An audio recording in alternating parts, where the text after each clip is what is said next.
we settle in after the lunch, after the tea break, we are looking at the crystal ball and seeing what is the future of ophthalmology.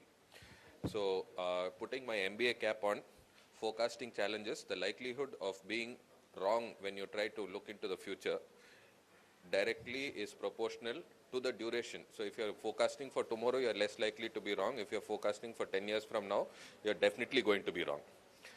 Greater the uncertainty. So like, if you're looking at maybe the relationship between you and me, 1:1, there is a small amount of variables. Likelihood of being wrong is there, but it is only so much. When you're looking at multiple variables and multiple impact, the likelihood of being wrong is greater. And of course, the fear associated with anything is directly proportional to the amount of money that and time that is going to be invested in it. Okay, so I invite thoughts. So this is like, to instigate discussion. So I have just few slides to instigate discussion, and I call upon the people on the dais here as well as in the audience to sort of make this a very interactive thing, how we can do things so that we can reduce the uncertainty and improve the likelihood of being better with regard to technology for the future. How do you decide when you're exciting new technology, what are the thoughts that are there in your mind when you are like looking to invest in these kind of things? LensX is today the hot topic. Posterior segment diseases could be another thing. How do you decide you're going to, when you're going to take forward? Any thoughts, Dr. Kavita?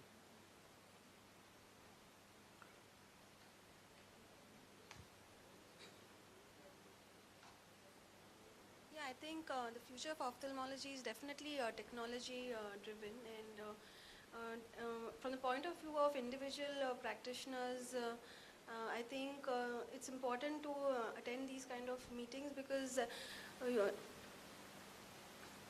what new technology that an individual practitioner can buy would not be the same that an institute would offer. So it would be best to know, have a kind of a marriage between the two as to know which technology, which an individual practitioner wants to buy versus in an institute.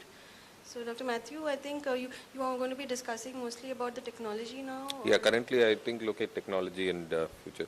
So I would think when we are looking at investing in technology, from the point of view of an individual, I am trying to create value for my customers in this case being the patients. Then once I have created that value, I have a fairly good plan in mind as to how I capture some of that this thing in terms of remuneration from the point of view of the patient. If it is some interesting, innovative community ophthalmology project, it should be either through grants or funding or something. But I have to get a return for the investment in time and money, and then I have to make it sustainable. So these three things are the cornerstones of any thought when I am looking at the future. We are talking, Dr. Vavikar, about where do you see ophthalmology in the future, and what is your strategy when you're looking to invest in technology and etc. And one of the advantages of this investment, it actually gives us a sort of ability to differentiate. Everybody in the market, if they are offering very kind of similar services, they are like me too kind of eye clinic, me too eye clinic, me too eye clinic. They're all sort of same. So a customer can walk in. It's like when, how do you decide you're buying a toothpaste? You just walk in and say, give me something. There's nothing like, so that's why this Colgate Total has got something special to it. It's okay. So that is the ability to differentiate and create some value for the patient. And obviously that value has to be captured somewhere. So similarly in a hotel, like, you have Taj Leisure, which communicates a very different value to the patient. Taj Ginger communicates a very different kind of value. And similarly, I feel that investing in technology gives ability to differentiate and create a different kind of value perception to the customer, that is our patient.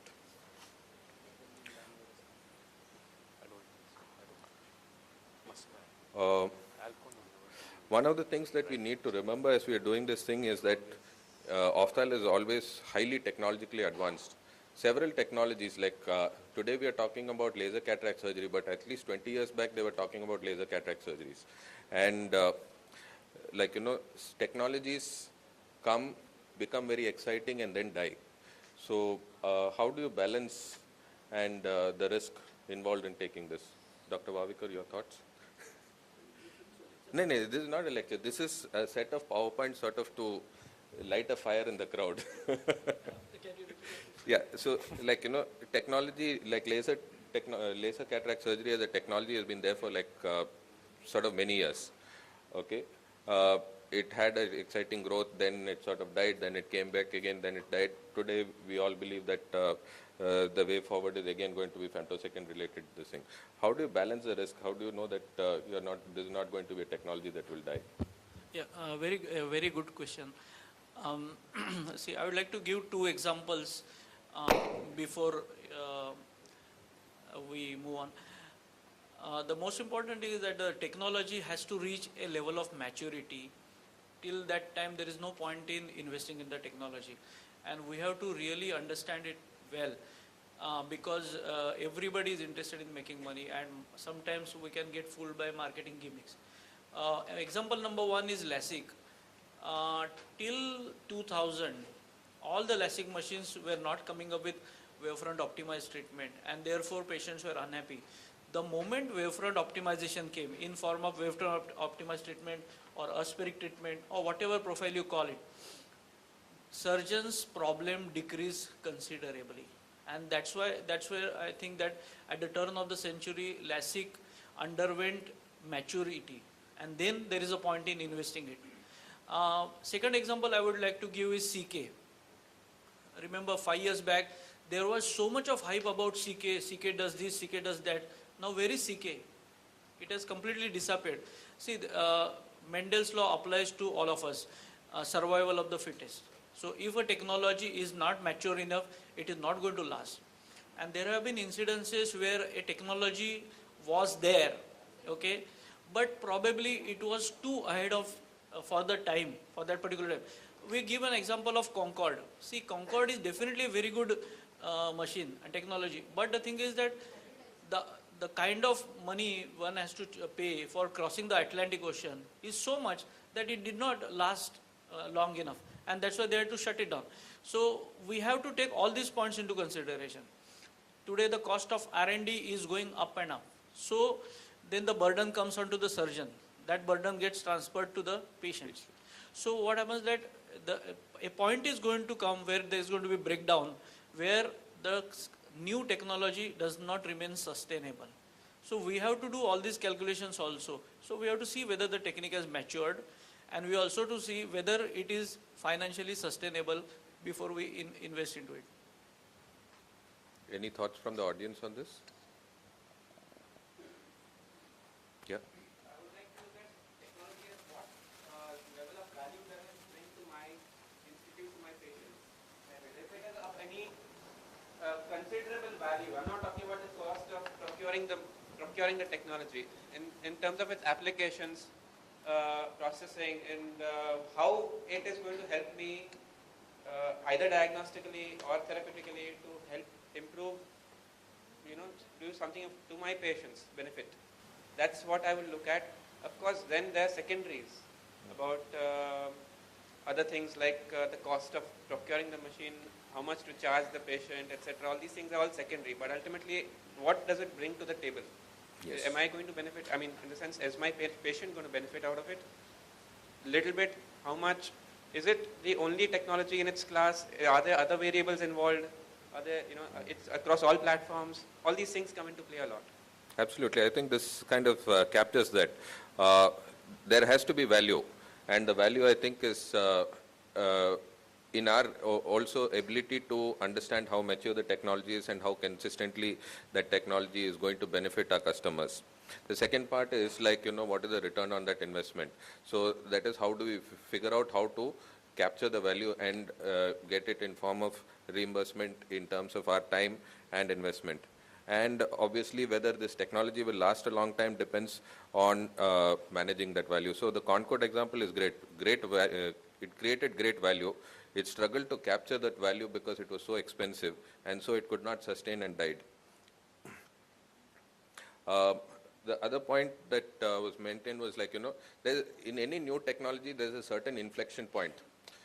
it starts, it's very exciting, lot of hype is there, lot of talk is there, but then it doesn't reach mass appeal.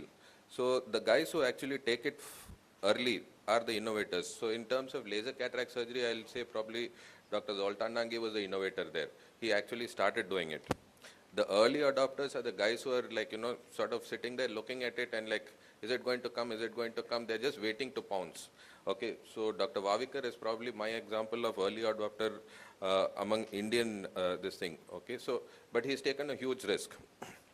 We don't still know at this stage whether the technology is going to last another 5 years or it's going to die and like he's going to be left with egg on the face, with all due apologies. But that is a major risk. And these early adopters are actually going to be the sort of messiahs or the preachers who are going to convince the what you call people who are little more risk averse. Okay, so these people are like, maybe the people who will be playing in the stock market, these people will be sitting in the FD in the bank. Okay, so the early majority actually gets convinced by the early adopters. And once those people are in, once the early majority in, that technology is going to boom. Then slowly the rest of the people come in. And then there will be some people who are never going to adopt any technology. There are people who are still doing ICC or ECC. Okay, not that it is a bad technology, bad method to do it, but they are just refusing to get convinced or skill or whatever willing this thing to adopt to maybe SICS or FACO. So we are in this. There is a big chasm, big valley between the early adopters and the early majority, and that's where we are sitting, like, and we need to actually see how it goes. Why do we need to keep up with technology? Is it relevant? I personally took up ophthalmology or medicine as such because I didn't like maths. And now I'm doing so much maths in all my... Okay. Okay. So thoughts of the audience and any comments from the panel here?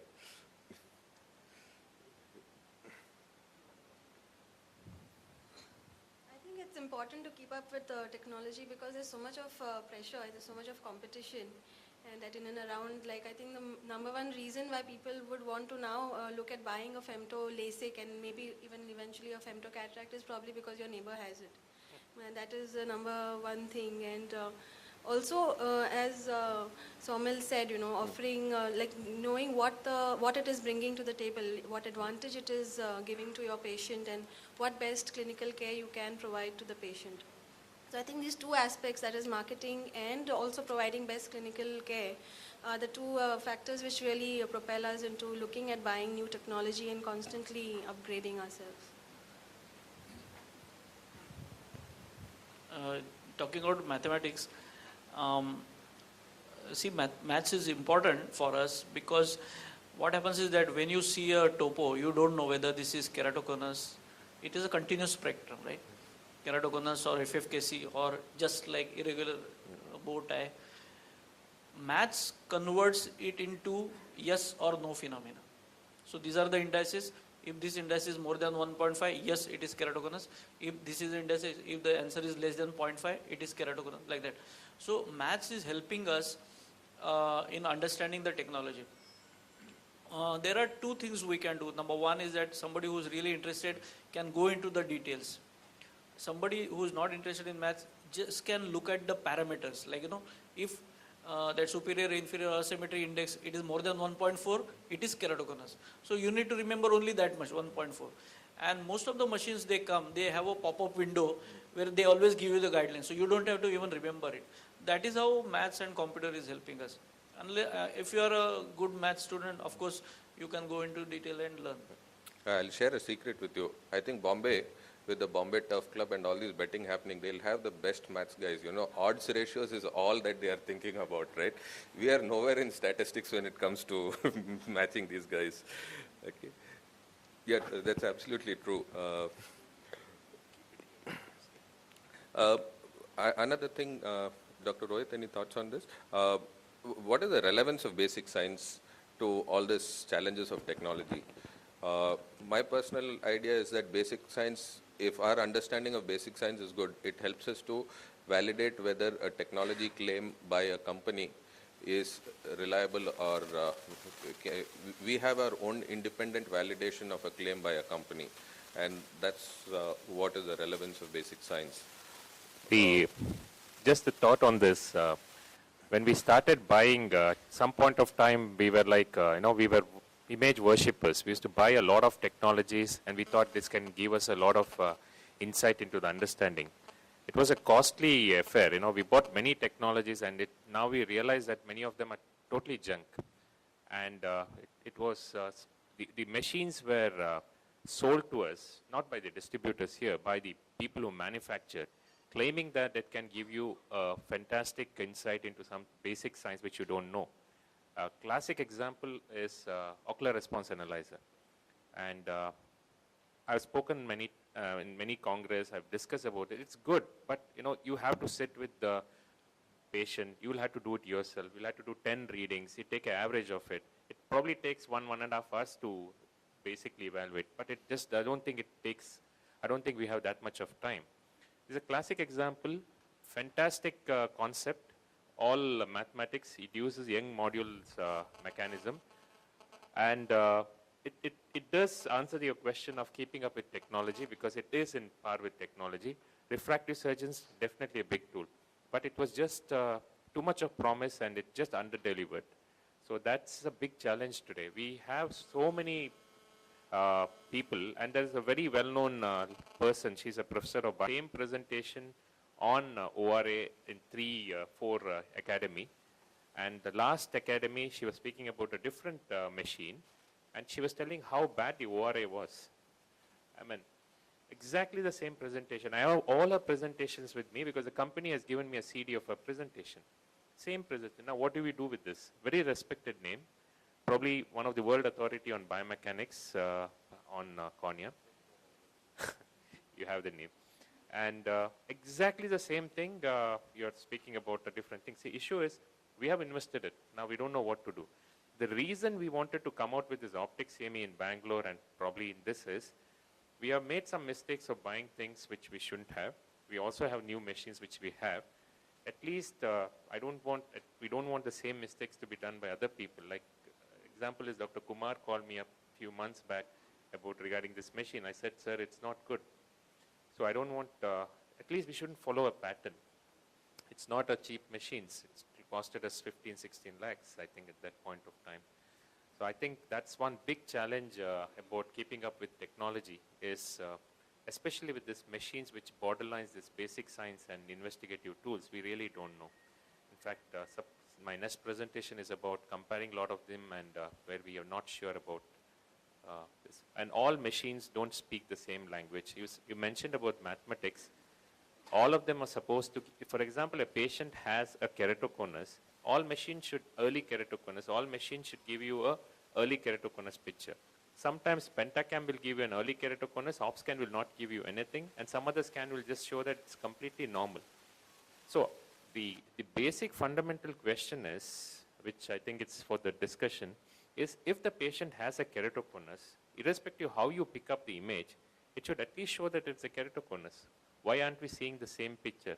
So are we just trying to overshoot our mathematical knowledge by trying to put too much of mathematical jargon and creating a mess? This is something which we all can discuss. Dr. Kumar?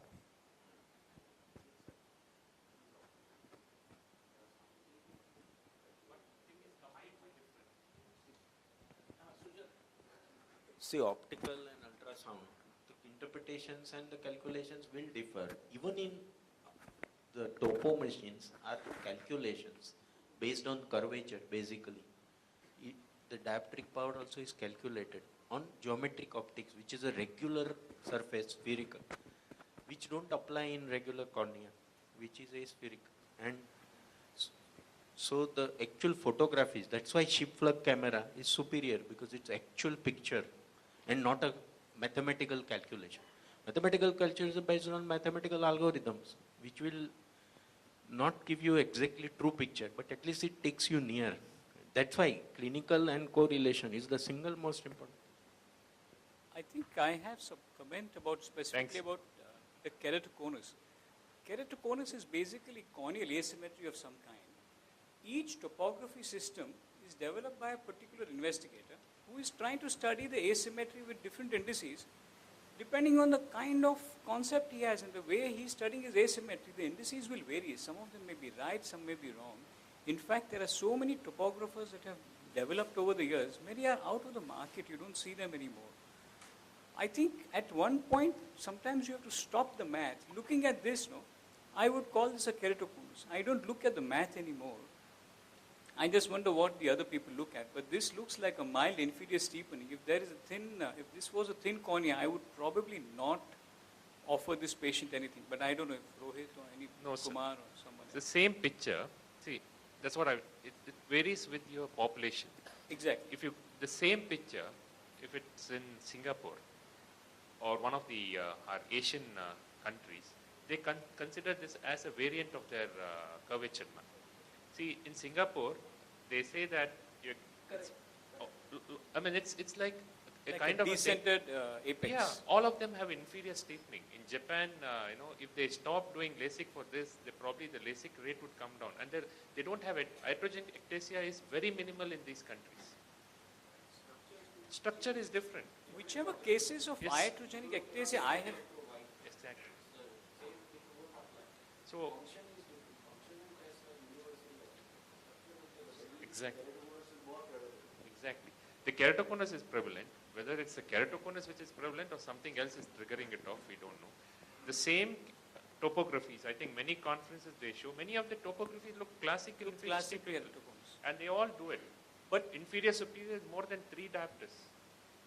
If you look at many cases of iatrogenic keratoconus and you look at the pre-operative, the first surgery done, you look at that pre-op topography, it looks very much like this.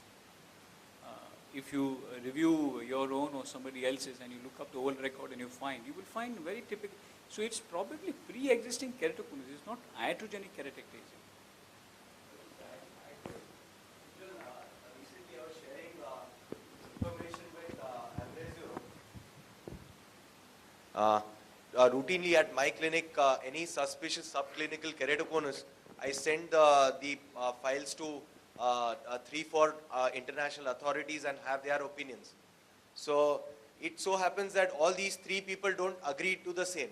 The references are different. So when international authorities are differed on keratoconus, we are still not knowing the subject that well, and the technologies today, what we have, are not apt. Today, the keratoconus, the definition of keratoconus is still vague. And I won't tell that these are just guidelines for us where to touch and not to touch. We are not very sure that this is yes or no. There are a lot of gray zones which I believe. I think the So issue knowing the technology, coming back to the issue is that today starting a femtosecond LASIK, I thought that this technology is good. So knowing the technology, knowing which machine to embark on is important. So knowing what are the features of a machine. For example, the OpScan versus a Pentacam. Today the Pentacam would definitely score over an OpScan. So knowing in and out the physics and the features of the machine is very important when you put your money in.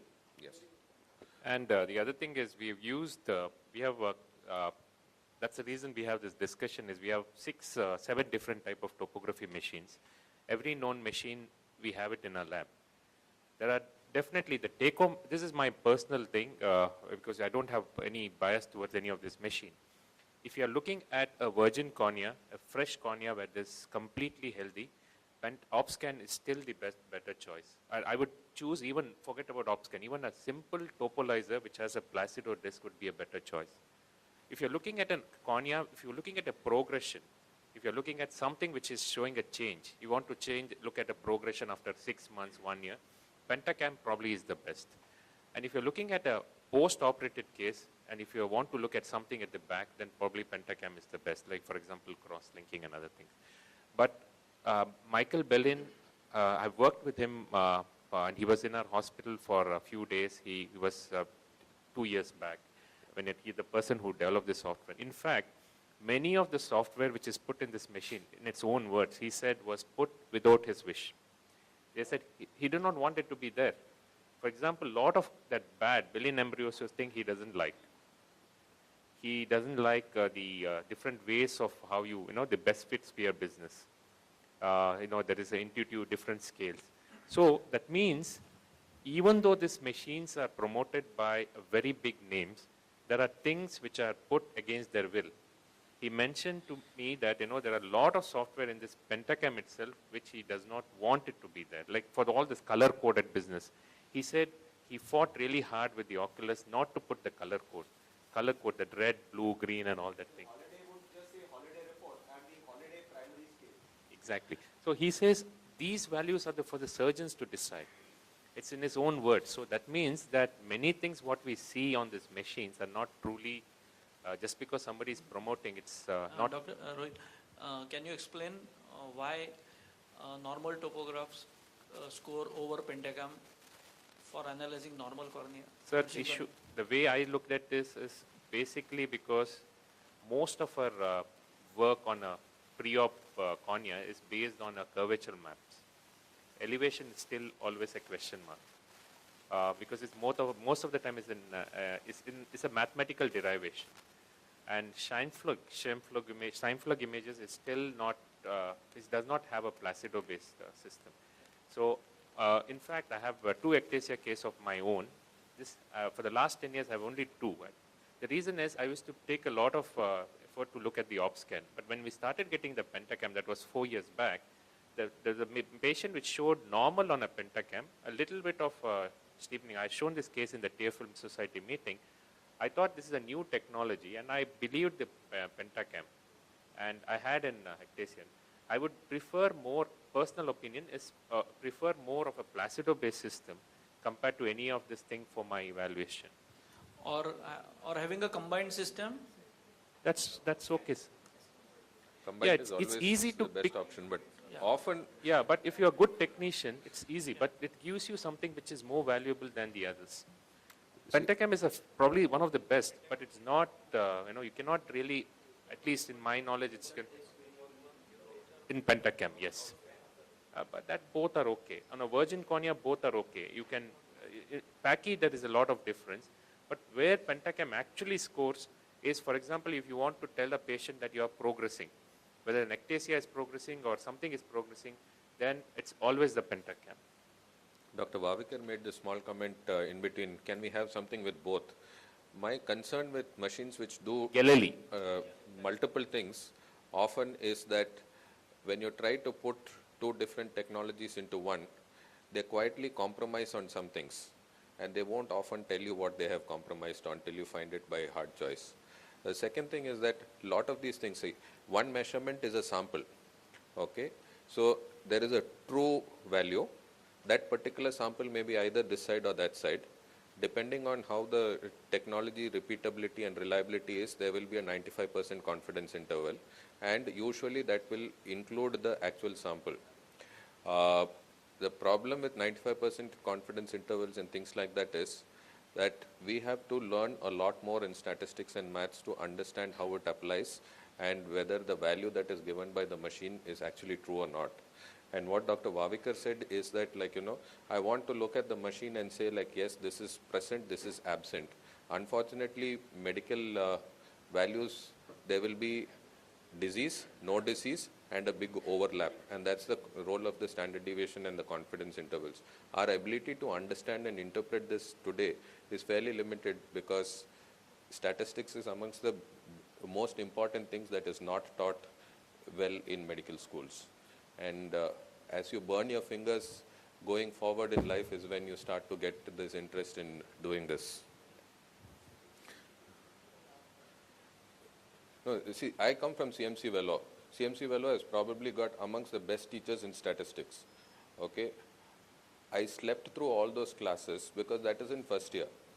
Okay, you have no clue of anatomy and biology and biochemistry, and when they put statistics at that stage, you are like, what the hell is going on? Okay, I went back to Vellore, and under Dr. Jayaprakash Molil, I actually spent during the last 3 years, I spent about 1.5 months to learn statistics all over again. The first time I applied, he was like, Matthew, which batch are you? I don't remember you. Okay. So, yeah, obviously, All the notorious fellows are in the back row sleeping. The head is even not seen by the professors.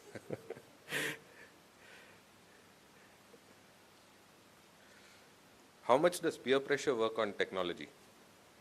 Investing in technology. I think Dr. Vavikar should answer that. Yeah, I'm just getting little off track, but my daughter is in 10th standard. I gave her the same advice which I follow. I am competing with myself only. I don't compete with anybody else. And what I was in 2003, as compared to that, I'll be better in 2008 and better in 2012. I am not into any kind of competition, and like whenever I take a next step, I try to be as much informed, well informed as possible what all of you are talking.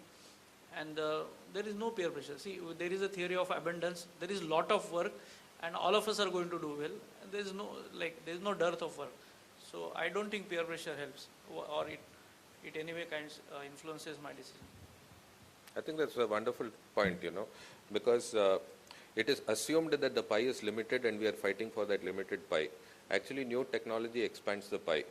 Okay, so for example, I was doing phakic lenses. I do the refractive lens part of the work in Narayan Netralaya. He does the refractive cornea part of it.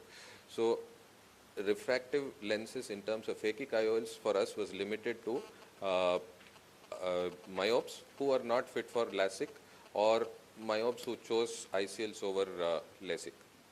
Then suddenly what happened was, once he started fixing the keratoconus point of view, my market expanded in the sense that all the keratoconus patients were then offered the choice of ICL as off-label use, definitely, but as a possible final refractive solution.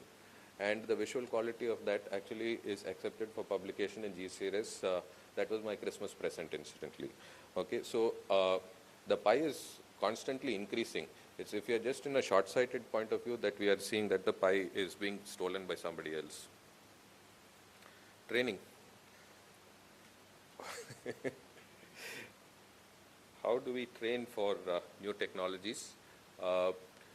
Considering that several of the medical colleges don't even have basic cornea work or basic specialty work, how do we fix this lacuna?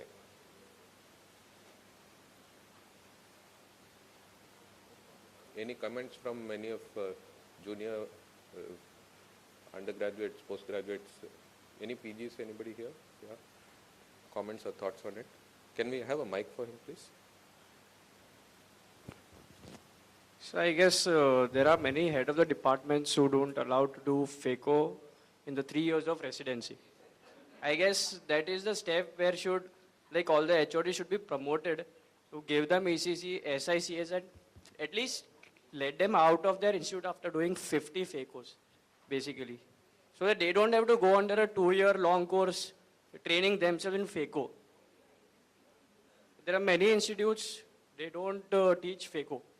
There are machines, but there are still many institutes, they don't teach phaco. But what's the reason behind this? And second thing, like, I don't know, but many people think that everybody should start with an ECC. I myself started with SICS. I never did an ECC. I just observed my HOD doing 2 ECC, and all of a sudden it just told me in my 3rd year, you are supposed to do ECC in this particular patient. So I was in the soup at that time.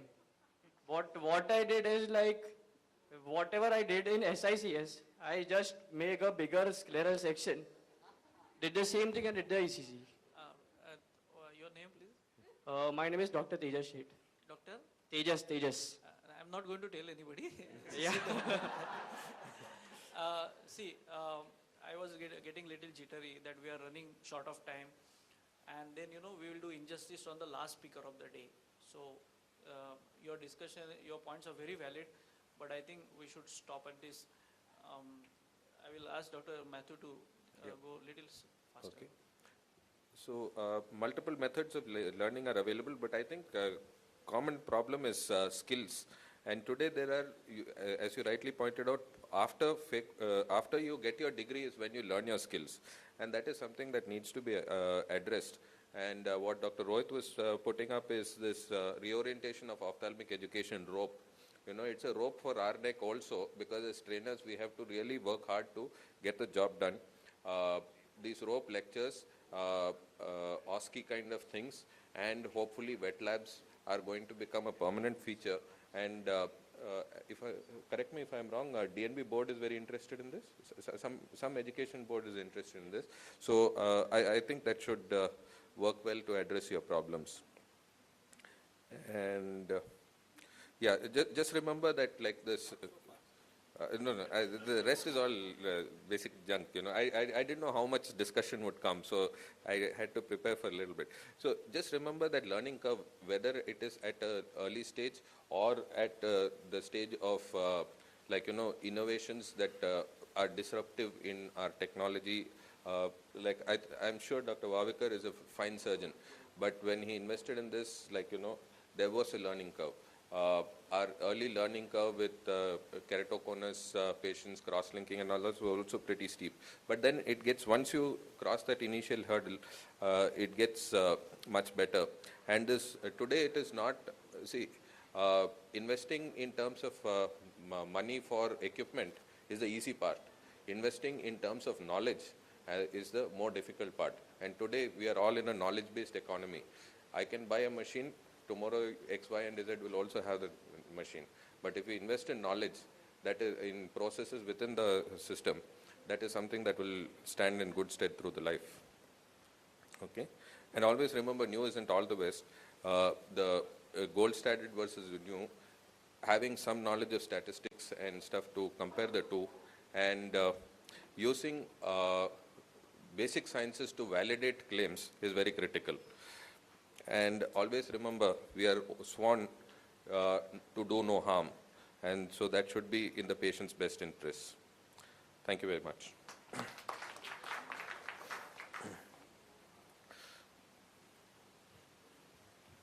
The topic is how relevant is optics in practice, and what modern cataract and refractive surgeons